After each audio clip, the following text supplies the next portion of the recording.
Beautiful people of YouTube, my name is Oliverkatt, and welcome back to another Let's Play. Now, I'm doing a Let's Play that I've been wanting to do for quite a while now. Haven't been able to get the chance to, but I'm going to go ahead, try it out, and see how it works.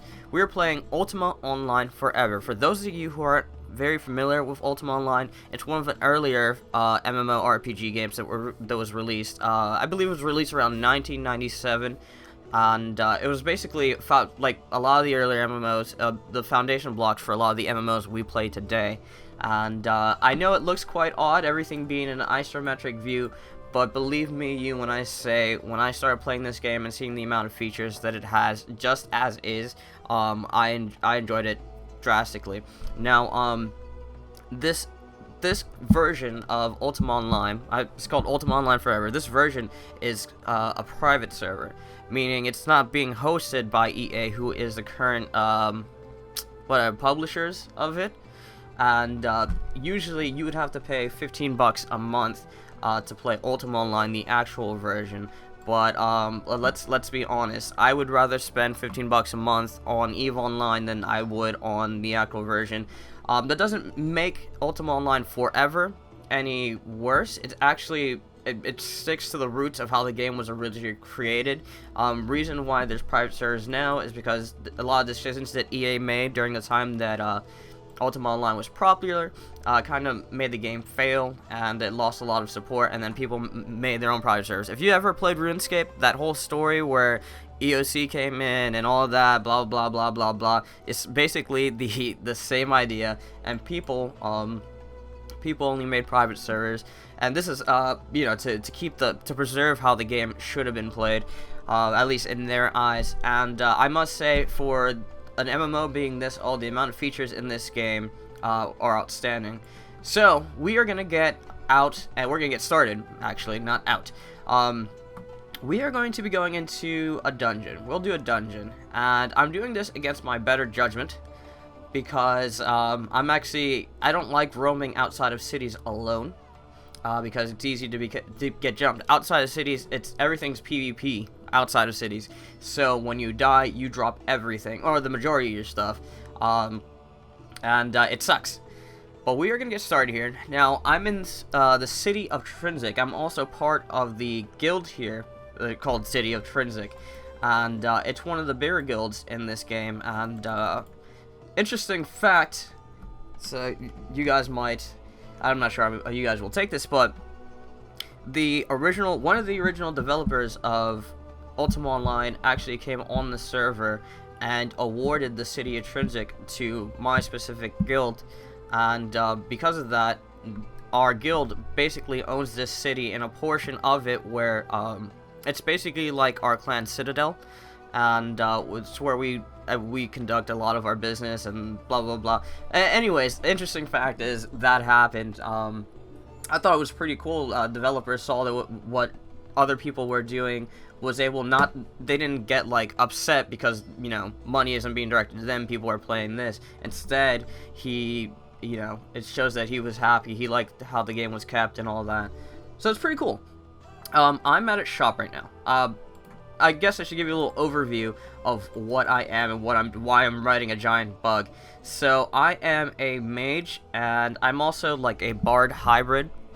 With my abilities, I'm able to provoke monsters to fight each other, or provoke monsters to fight other players. With that, I'm also a mage, so I have basically your standard abilities when it comes to doing magic and such. Which reminds me, I should probably open my inventory because we're gonna be heading out of here. I think actually we have enough materials. We don't need to buy anything for now. We are going to get started. So what I'm gonna do right now is hit open my spell book. Nope. There we go. Open my spell book. No, actually, open my rune book. And we are going to go to Trinsic Rune Library. And I'll explain to you what a rune library is. So here we are. We are in the city of Trinsic, like I said, but now we are in a different portion of it. This is our rune library, and within these books are they're teleportation spells, and each spell obviously takes you to a different location. We're gonna be using this said book right here to go to the Shame Dungeon, which is one of the the newbie dungeons. I'm still relatively new to the game. I actually have money in my inventory, and I do not want to take that with me, so I will open. Let me see if I can open my bank from here. Can I open my bank from here? No. No, I can't. One sec.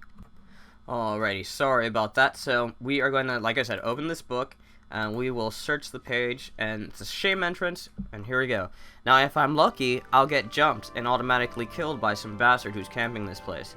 But hopefully, just so you guys get to see what the game is like when it comes to PvP. I'm not particularly a good PvPer, but it's definitely cool to see like how the amount of freedom you have when it comes to abilities and the things you can do. Let me see if I can provoke these guys. Nope, I'm an idiot. There we go. Come on. No, and now I'm cornered. Oh, this is great.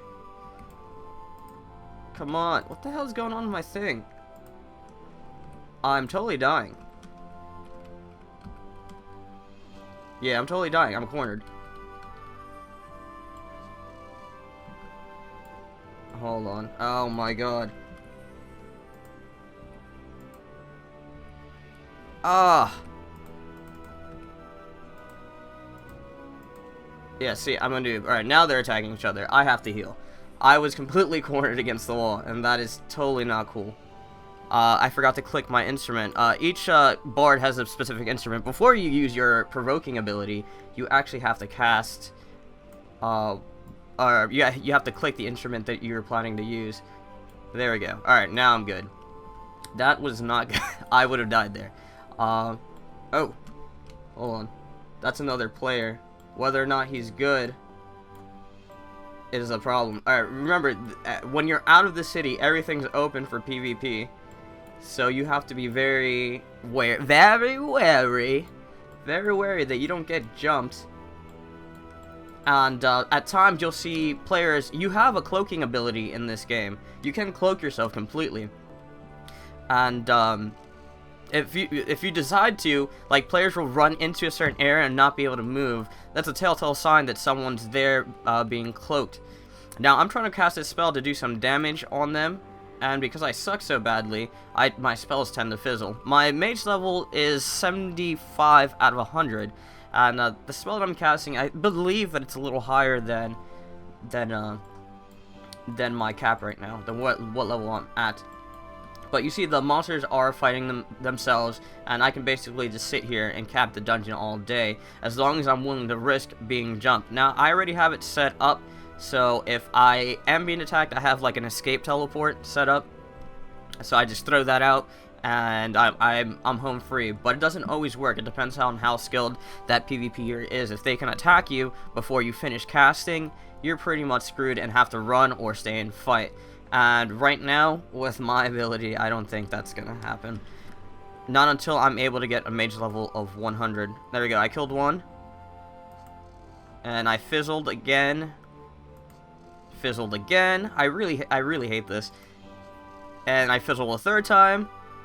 You know, the dream. Fizzled a fourth time. Can you please just cast a damn thing? Oh my god. Come on. There we go, I hit him once. And there we go, I hit him again. And now you'll notice if you do decide to play, you'll notice that there's certain differences between your client and mine. I'm using an add-on that makes the game a little bit easier, gives you features that you would see in a normal day MMO. Okay, so this guy is a good guy. When their name is blue, that means they're not hostile. I'm gonna take his guy and make him attack that right there, because I don't want to be attacked. Now, if I wanted to, I can decide to attack him, but there's no way of knowing how skilled he is until you begin a fight. There's no stats, no nothing like that. I can click him. Let me see. Click him, and oh, this is a trick. I can click that and view something that's called a paper doll. The paper doll will just show what they're wearing and stuff. There is thieving in this game, so, you know, you're Skyrim. So if you ever decide so, you can walk up to a person. If you have the high enough skill, you can walk up to a person and and basically pickpocket them. Now, in town you can do it, but you risk being instantly killed by the guards if you are caught. So, cool. Isn't that cool, having thieving in a game like this? Now, I'm going to keep that player's name right here, just in case they do decide to attack me and I can't teleport out. His name will be there. And this is basically like your overhead...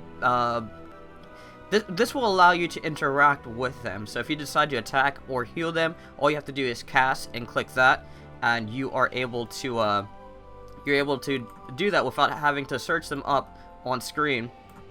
He's running around there, and it only is clickable when they're nearby. So that's what I like about it. It basically tells me if I'm not paying attention that this certain player is nearby, and I like that. So now we have 2 sets of creatures provoked. And I'm going to basically just cast on top of them and fail miserably, probably fizz everything. Yep, there's another fizz and a fizz. It's a pain in the butt, but I'm really trying to train my mage up, so I have to be casting this higher level spell. He's back again. Why is he... Okay, because my cursor was over him. Yeah, so he's blue. As soon as he goes red or gray, he basically, it means he's hostile. I'm not sure what this guy's doing. He's just bringing all these monsters over here. Click that. Click him. There we go. Now they're fighting. This is a little sketchy right now because if one kills a monster, then the other 2 will get, or they'll lose their provoke, and they could attack me. Now, I don't know a lot about the game. I've played enough to understand, like, the concept of it, the kind of freedoms you have within the game. It's a hardcore MMO RPG. Hardcore. And you make a mistake, you're pretty much screwed. One cool feature is when creatures start to run low on health, they do run from each other or from you. So that's what they were doing right there. So I'm basically just auto-looting them. Like I said, the add-on that I have with this game allows me to, just by walking by them, I can access their inventories after they're dead. And I can pick up stuff automatically, which is nice. Uh-oh, here we go. These guys are back. Nope. I gotta provoke them, right? Click that. There we go. Now they're fighting each other. So now I can just mind my own business. I actually forgot to take the gold here. And the whole point of doing this is, 1, you're training your skill. Secondly, every time they drop resources, you know, you get a little bit of cash, and they also do drop gems, which in mass amounts are worth a lot of money. So I make sure to pick up the gems. I tend to leave all the ores and stuff like that.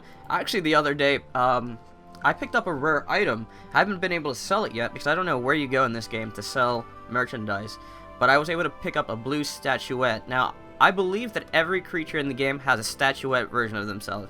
And you can consider that like, if you ever played Ragnarok online, or something similar to that, how creatures would drop cards of themselves. That's basically it. And I believe what the statuettes can do is they... Oh, I thought there was a player up there. You can use that once you have a player house. You can have a statue of that certain monster, which is pretty cool. And each color represents a rarity, and the higher the rarity, obviously, the higher the price. Now this guy, it doesn't seem to be around anywhere. You guys can see, like, on the top half of my screen here, I'll explain what all this is. The top one is my HP. No. Yeah, top one is my HP, the middle one is my mana, and the third one is my stamina. I have it here written in numbers. I don't usually use this one because in the heat of PvP, or when I need it quickly, it's really confusing because they're not labeled. So I do have it set here, and again, with my add-on, you can code that.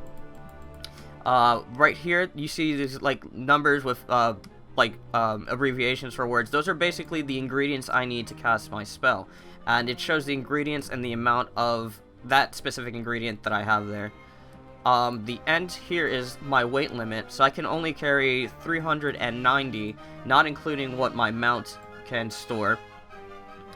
And I basically have that there, so I know that when I'm full, and I should probably back out. There we go, I have these two monsters fighting now. And so, let me explain mounts in this game. From my understanding, there are creatures in the game that you can tame, and those tameable creatures can become mounts. Some mounts do have inventories. You can also tame creatures for combat, and that's probably one of the most expensive skills in the game. The way a friend explained it to me is basically Pokemon, but on an MMO. You can raise dragons in the game, which is the most preferred for you know, taming when you're a higher level. You can raise dragons in the game, and you raise it from a little hatchling up until an elder dragon, and anywhere in between, a player can kill it. Now, if that creature is not bonded to you, like, let me unmount my... See, it says bonded right above my giant beetle. If that creature is not bonded to you, when that creature dies, it's completely gone, and there's no saving it. So if you have the creature bonded to you, when it dies, it stays with you. And there's a whole list of things that you can do on this game, and I'm only giving you like what I know, and I only know so much. There's well, obviously this is a dungeon, but there's like boss fighting in the game, like your raids on World of Warcraft, which is freaking hectic. And I seem to have like the worst luck when it comes to those things, because every time it's called champion, you're going to champion, you're basically doing a champion fight, but every time I've gone, I've been jumped, jumped so many times by PvPers, and it's just, I'm not sure why they do it at times, but I guess they're just trying to get some like quick loot. Thing about me is, when I go into a dungeon, I'm not carrying anything besides what I need.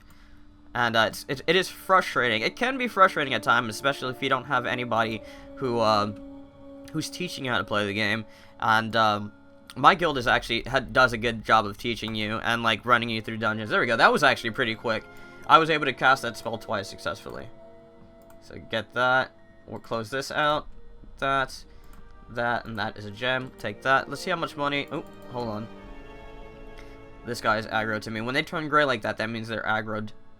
So let me find another, here we go, another earth elemental.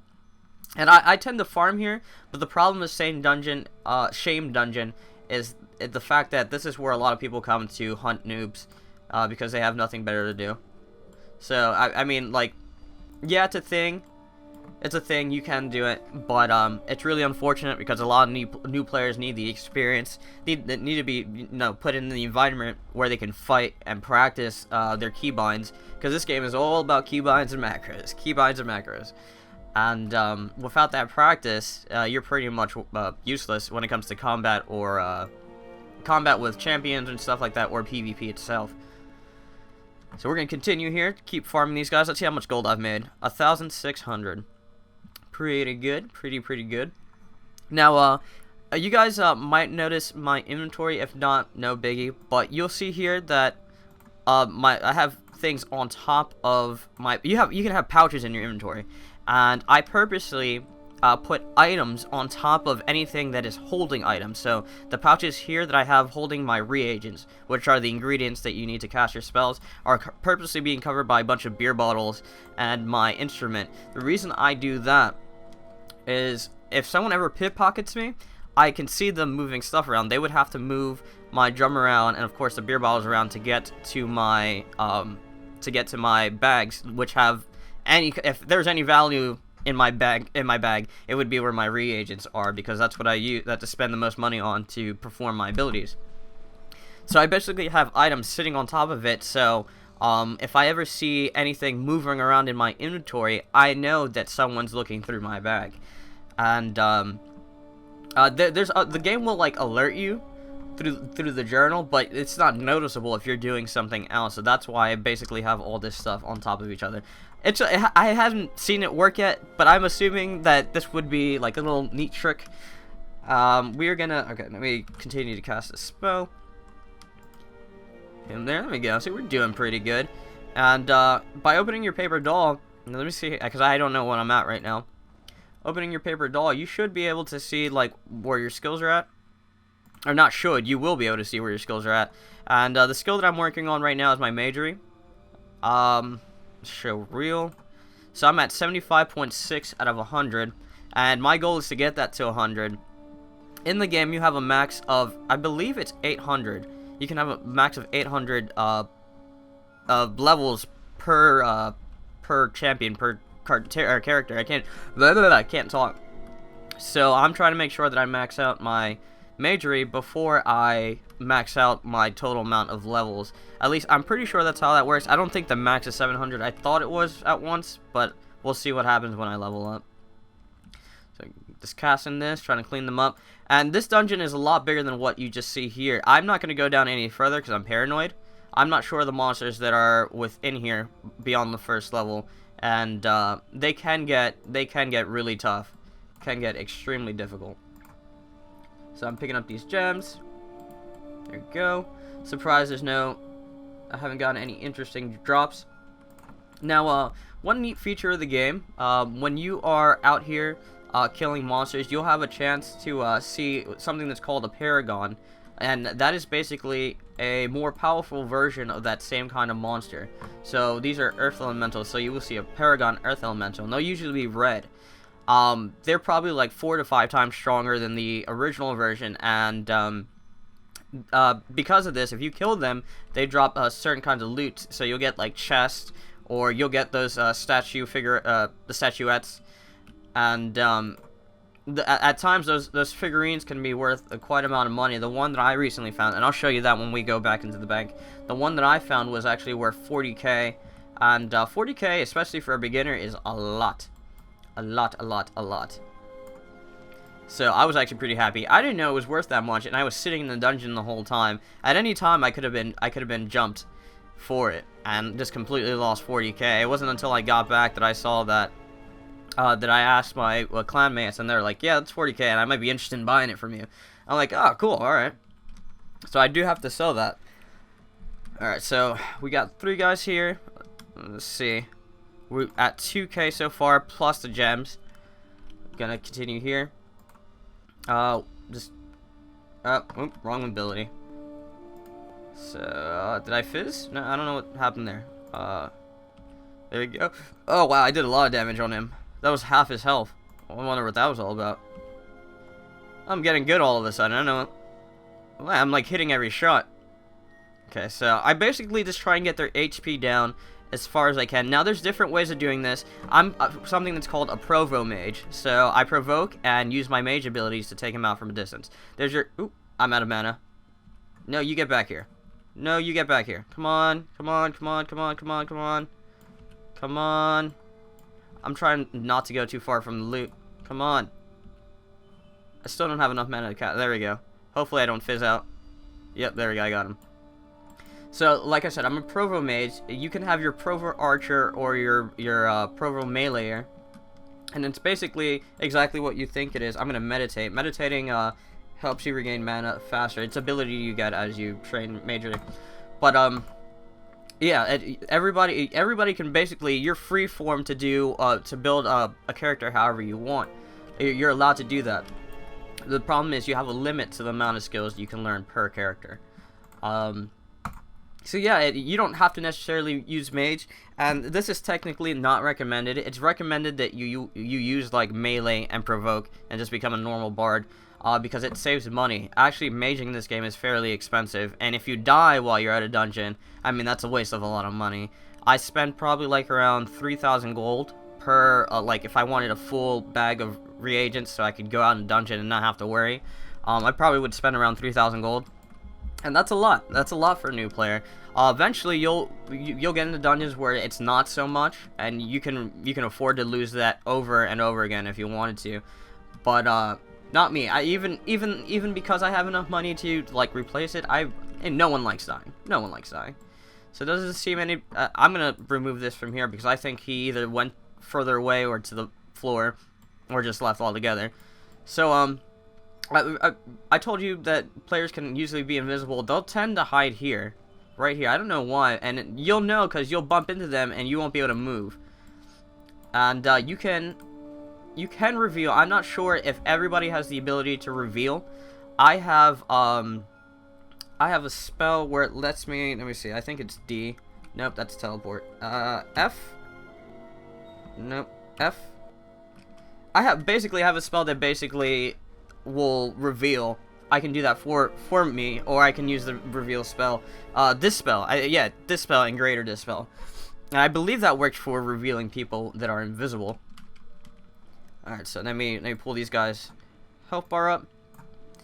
So I definitely recommend this game. It is completely free. Completely free. Definitely recommend that you guys go for it. It's gonna be a little hard. It's gonna be a little hard getting into it at first. If you guys are interested in joining a clan, I'll put a link in the description. Oh, okay, this scared me down here. I'll put a link in the description where you can join a clan, and they're very friendly. They're not so good at PvP. My guys aren't so good at PvP. Some can, and some are extremely amazing. But the majority, this clan isn't based off of PvP. This clan is basically your training clan. They'll teach you how to play the game and whatnot. And I'm just taking free damage here. There we go. Provoke them. They'll teach you how to PvP. And you see here, I'm casting like a spell to heal myself.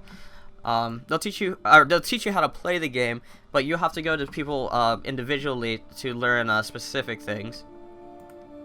Come on. So attack him. Oh, I keep using my wrong abilities. Attack him. So after I kill these three, we're gonna head back into the city, and I'm gonna show you the little statuette that I got. There we go. Gonna go. Okay, so this is, yeah, they're good. All right, so I'm not gonna provoke them because I thought they broke out of provoke when I killed that one guy. So now he's broken out of provoke, and I gotta cast again. There we go. I'm doing pretty good. I don't know why I was fizzing so much right in the beginning. There we go. Pick all this stuff up. Gems. And here. We'll walk out the door. You can teleport from here. Actually, let me meditate real quick. Just I need to make sure that when I'm in a dungeon, I try to make sure that my mana is topped off as best as I can, because if I do encounter a PvPer and I can't teleport out, I'm gonna need to fight. Okay, we're good here. So I'm gonna exit the dungeon. Now you don't need to necessarily do this if you want to leave. This right here is actually a player-owned house. This is an NPC that will heal you. Let me see if I can talk to him. He's right here. Right here. Come on. There we go. Okay, never mind. I thought they did heal you. I could have sworn he healed you when you spoke to him. This is a player-owned house right here. This guy, I mean, he has pretty good real estate. He built it right in front of the shame dungeon. So all he has to do, if he's being attacked by PvP, defenders needed to halt the attack on Orsilo. Or I don't even know where the hell. Oh, it must be an event that's going on right now. Maybe we'll do that. I was gonna end the video, but maybe we'll do that. Give me 1 second and we'll get to that. This is a player-owned house, so basically all he has to do is when he's being attacked, he just needs to make it out the door, and he can hide inside his house, and the PvPer won't be able to get him. So he's smart for doing that. Alright, we are going to teleport back to the main city, Britannia. Welcome to Britannia. See, there is a lot of people playing. There's a lot of people playing. And we're going to get inside the bank. And after I show you guys my statuette that I got, I'm going to talk to my guild and see if they know anything about that event. So we'll go in here. This is where I keep all my stash. There's two types of currencies in the game. I'm not sure what this one buys. I've seen like a mount shop, and this one's your higher value currency. And this is just your gold. I have 55k here, and this is a statuette that I got. I got two versions. I believe this one's worth 1k gold, and this one's like 50k gold. So I'm trying to sell that. So give me 1 second. I'm gonna talk to my guild to see if they know about this event that's going on.